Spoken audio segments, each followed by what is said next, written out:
like it is. And believe it or not, we've still got some beautiful weather that lies ahead. It's going to be quick. It's going to be one headline after another. And for some reasons, that was an early start to the day, and some new sponsors for the program, for which I met with throughout much of the day, and then a lot of track appointments have kept me out of the studio much of the day. Fortunately, though, one of my appointments is actually where one of our top stories will come from tonight. We're going to talk about the tick season that is unlike any other in recent memory, and why it's that way, what effects it's having, and just exactly how serious it is. And to do so, we're going to turn to a local veterinarian who has some really good insight, not just how ticks are affecting our pet population, but also he's interacting with the people who own them as well. And we'll hear about that and try to just let everyone know just how serious of a situation he and other experts and those in the field really think it is.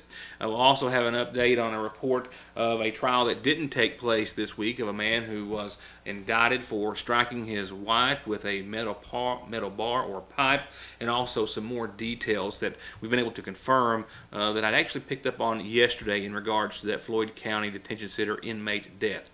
So we're going to jump right to headlines. No commercials tonight, very little other details or information about anything else except for what I just spoke of, except for your weather forecast, and I am going to try to squeeze a birthday wish in. So right now, we'll go to our first and top story tonight, and we'll talk about ticks. It's just been a case of one report after another, and I know that you are very well aware of that, not just in Kentucky, but state after state, all saying the same thing. It's tick season. It always is at this time, but it's not a normal or average tick season really for hardly anyone. Reports just today, some headlines that I came across. A deadly brain swelling tick virus found in 2 states. That was Montana and Wyoming, I think. A daughter experiencing paralysis from what was later determined to be a tick bite. And since ticks affect both people and pets, and since our pets are often a source of them for people, I spoke with Dr. Ralph Adams earlier today, who does agree wholeheartedly that it is a serious situation and it is a season beyond compare.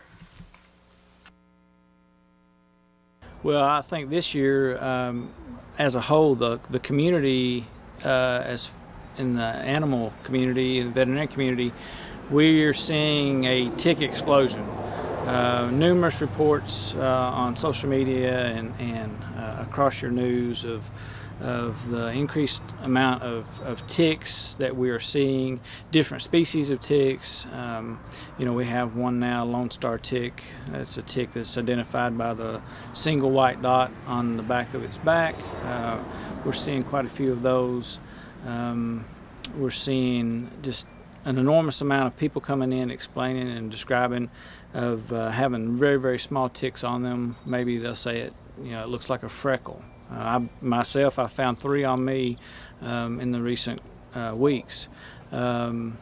It's a very important zoonotic concern that we have because of the diseases that ticks carry. One is Lyme disease, the other is ehrlichiosis. Lyme disease is very prevalent in the animal community right now. That we've been testing for it the last couple of years, and we've actually documented how many cases we've had. I don't have those numbers right now, but I know it's over 75 or 100 cases of Lyme disease in dogs, and a lot of people that we're seeing with Lyme disease. We don't see the people, but we have the owners will come in and say that they were diagnosed with it or they've had a friend diagnosed with it. Ehrlichiosis is a tick disease that's we're seeing a lot in dogs, and with ehrlichiosis it can increase the likelihood of the dog developing kidney disease farther down the line by up to 300%. So once a dog is diagnosed with ehrlichiosis, then we know that later in life that dog more than likely is going to have some type of renal problem as far as kidney disease goes. Is this the normal time for tick season? Yes. Is this tick season worse than normal? Yes. Are there more ticks than normal? Well, that's hard to say. Because, for example, an entomologist at UK's College of Agriculture, Pete Townsend, says that it's hard to pinpoint if the numbers are up or if it's just environmental factors that have resulted in all of the ticks coming out at one time. It could be after a long, cooler spring that ticks with all the warmth and humidity are just now coming out, being more active and doing so in larger numbers faster than usual. And all of the rains and showers back in April may have also helped them thrive to the point they are this year. So while it's not known exactly why there are so many ticks this year, what is known is that they're easily treated. There's so many products that are available out there now. We have them at the vet clinic here in Sayersville, and we also have them in our clinic in West Liberty and in Jackson, and any of your veterinarians should be well versed in preventing the ticks. There's topical products. A lot of people know those and have heard of those. There's also, more commonly now, we're using a lot of oral products. The dog actually ingests those. And ticks are, we see them in cats. We thought cats were so meticulous with their grooming that they would get the ticks off before the ticks would attach. Now we're seeing ticks in cats, and I think that, or on cats, and I think that is related to the increased number of ticks that we're having. I mean, it's very important, and I think with the number of ticks that we're seeing, it's been described to us, like I said before, as an explosion. Fleas are bad. I hate fleas, but I really, really hate ticks just because of the diseases that they carry and the size of them and where they can get and places you don't recognize. And I know I'm not telling you guys something that you don't know, because everybody that comes in is like, ticks are horrible. Ticks are horrible. We hear that 20 times a day. So get with your veterinarian, get on a good program, get on a monthly flea and tick preventative, and let's see if we cannot decrease the amount of problems that we're seeing from ticks. As for, of course, preventing them in humans or on humans, a lot of common sense things, a lot of things we know to do and sometimes often don't. Bug repellent. Take time before you get in the shower, take a bath at the end of the day, and kind of de-tick yourself. Make sure one's not latched onto you. Try to take some breaks throughout the day if you're outside, certainly camping or anything of that nature, but even if just outdoors in general, in the yard or what have you, and check yourself for bugs. Certainly if you're going to be in the woods for a long period of time, but listen, they come out of the yard too. And typically a tick will, it'll take a few hours before it actually starts to attach and settle in and feed off of a human or a pet. So if you look closely, a lot of times you can catch them before they've done so. And be sure to clean your hands and the area around a tick bite after you've removed a tick with alcohol or soap afterwards. And moving on, in keeping with the time restraints that I mentioned at the top of the program, because I've had one of those days, and we'll leave it at that, we're going to jump straight to our next couple of headlines from there. A McGoffin County man was to stand trial this week on charges of second-degree assault and EPO violations, 2 EPO violations. 68-year-old Carl Fletcher was arrested and taken to the Big Sandy Detention Center after being indicted on those charges. The indictment's coming back a few months ago, or several weeks ago at least. Actually, I think back in early May. Nevertheless, this was the most recent time that he had been jailed in the Big Sandy Regional Detention Center, but charged with assault in the first degree and in the fourth degree, menacing and criminal mischief, and being a convicted felon with a handgun, and several EPO violations and other assault charges over the course of several years. This most recent case stemmed from the attack on his wife with a metal bar or pipe or something of that nature. He was to stand trial for that indictment this week beginning on yesterday. However, the documents that I have from the McGoffin County Circuit Clerk's Office indicates that the victim, which was also one of the 2 witnesses, but both witnesses signed an affidavit in a successful effort to have the charges against Fletcher dropped. And he has since been released from the Big Sandy Regional Detention Center as a result of those charges being dropped. And in another update, if you will, I was getting reports yesterday, and after an arraignment hearing earlier today, we've since been able to confirm those initial reports that the altercation, which we already knew was a brief one between Scottie Gibson, the man charged with the murder of Adam Potter, the two inmates in the Floyd County Detention Center this week. After that altercation, which lasted only seconds, Adam Potter was taken to the Highlands Regional Medical Center where he was rushed for medical attention and died a short time later. An investigation began quickly, and that investigation has revealed that indeed the altercation lasted only seconds. It involved a total of 2 punches in the entire physical part of it that turned physical after a verbal altercation escalated.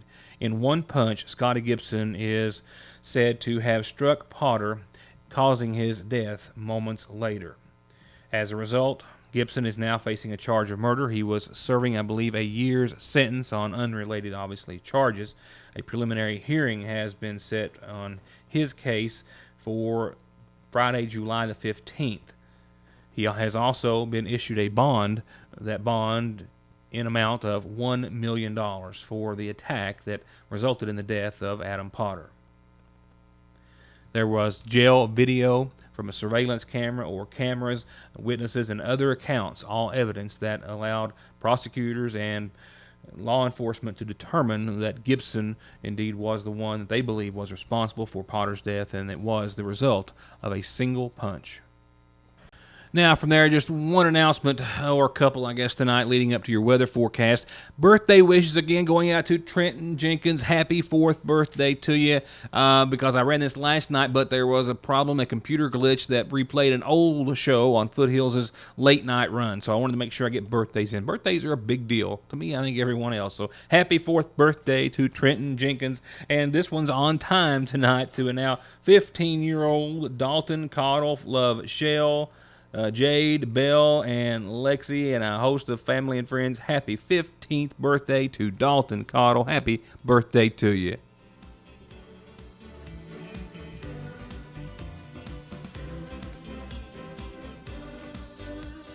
A reminder that Revival starts tonight, goes through Sunday, 7 p.m. nightly at the Bethlehem Calvary Apostolic Church of God. Everyone is invited to join them for Revival. Once again, starting tonight at Bethlehem to Calvary. A lot of other things happening this week and this weekend. For example, the Licking River Cruisers Car Club is cruising in at the City Park in Sagersville this Saturday, 4 till 7.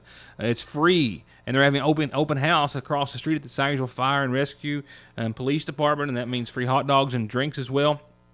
Come down and join them. The big grassy lot right across from Sagersville City Hall for the cruise in.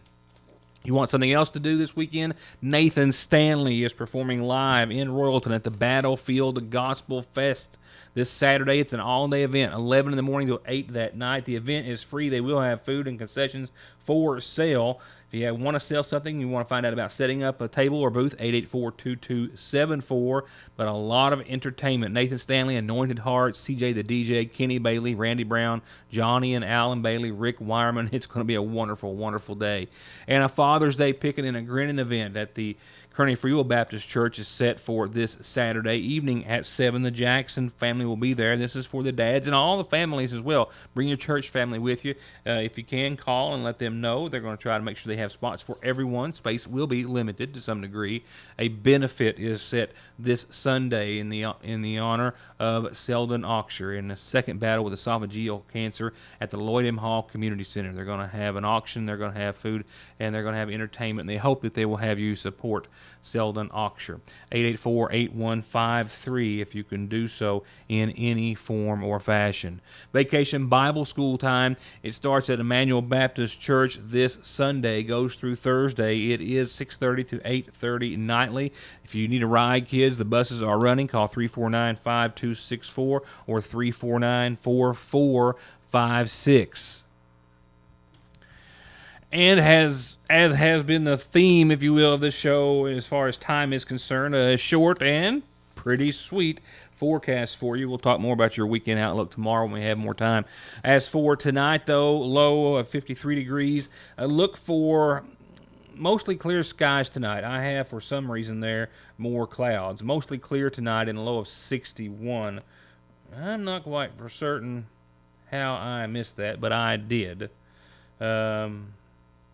Yeah. 61 tonight and clear.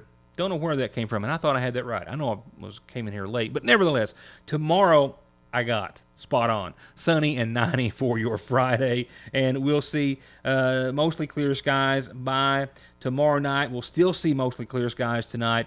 By Saturday, things start to change. We'll see the mid-80s. We'll see mostly sunny skies, I do believe, on your Saturday, but after 1 o'clock or 2 o'clock in the afternoon, about a 20% chance of showers and thunderstorms. Those chances will increase to 40% by Saturday night with mostly cloudy skies, and rain chances will go up to about 50 or 55 or so for your Sunday. But for now, a beautiful night, a beautiful Friday ahead, with the hottest day in the forecast right now at 90 degrees. And then Saturday, I think we're going to be in for another nice day, but then maybe some clouds and showers, like I said, starting to roll in for the latter half of your weekend. We'll tell you more about it tomorrow, and it will probably change by then anyway.